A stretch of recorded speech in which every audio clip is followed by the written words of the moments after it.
Cult को देखते हैं। इस कल्ट में ज्यादातर महिलाएं और लड़कियां ही थी। इस कल्ट में जितने भी लोग थे उनका बाहर की दुनिया से कोई भी लेना देना नहीं था, क्योंकि ये सारे जंगल और पहाड़ों के बीच में रहा करते थे।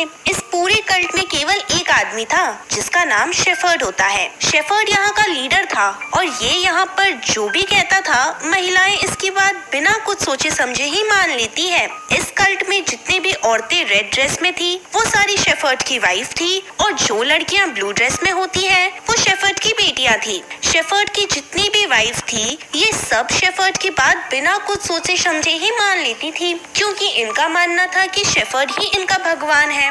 दरअसल ये सारी औरतें अपनी जिंदगी से हार मान गई थी, लेकिन जब ये शेफर्ड के पास आई तब से शेफर्ड ने उनकी पूरी जिंदगी ही बदल दी और यही वजह थी कि ये सारी महिलाएं शेफर्ड की हर बात मानती थी। शेफर्ड की एक बेटी थी जिसका नाम सेला था, जो हमेशा अपनी मॉम के ही बारे में सोचती थी। शेफर्ड भी अपनी बेटी सेला को पसंद करता था, क्योंकि सेला के पैदा होते ही उसकी मॉम की डेथ हो गई थी। सेला हमेशा शेफर्ड से अपनी मॉम के बारे में पूछती है, लेकिन शेफर्ड हमेशा ही सेला की इस बात को इग्नोर कर देता है। शेफर्ड ने यहाँ पर कई सारे रूल बनाए थे, जिसकी वजह से अगर यहाँ पर कोई बीमार होता तो शेफर्ड उसे हॉस्पिटल ना ले जाकर उसका जंगल में ही इलाज करवाता, और अगर किसी भी महिला को यहाँ पीरियड चालू होता तो शेफर्ड उन्हें कुछ दिनों तक ग्रुप से बाहर रखता, क्योंकि शेफर्ड का मानना था कि पीरियड के समय महिलाएं नापक हो जाती हैं। इस ग्रुप में 2 और महिलाएं थी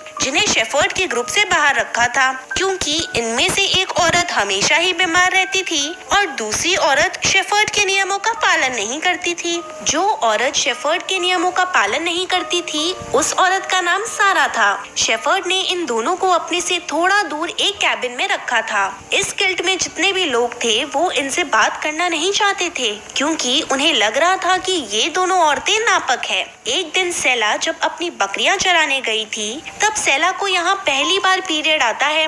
सेला इस चीज को समझ नहीं पाती और ये यहाँ चिल्लाती है। सेला यहाँ घबरा कर एक बकरी भी मार देती है। शाम को सेला जब घर आती है तब ये अपनी पीरियड के बारे में किसी को कुछ नहीं बताती, क्योंकि सेला जानती थी कि अगर इसके पीरियड के बारे में किसी को भी पता चला तो इसे इस ग्रुप से निकालकर सारा के पास रहने के लिए भेज दिया जाएगा। शेफर्ड जब सेला से उस मरी हुई बकरी के बारे में पूछता है तब सेला यहाँ झूठ बोलती है और कहती है कि उस बकरी को कोई जंगली कुत्ते ने मारा है। शेफर्ड को सेला की बातों पर यकीन था और ये इसे कुछ भी नहीं कहता। रात में 2 ऑफिसर शेफर्ड के पास आते हैं। ऑफिसर शेफर्ड से कहते हैं कि अभी इलेक्शन का टाइम चल रहा है, इसलिए तुम जल्दी से अपने ग्रुप को लेकर यहाँ से चले जाओ, नहीं तो इलेक्शन खत्म होने के बाद तुम्हें तुम्हारे ग्रुप के साथ अरेस्ट कर लेंगे, क्योंकि ये सीधा मोदी जी का आदेश है। अगली सुबह शेफर्ड अपनी वाइफ और बेटियों से कहता है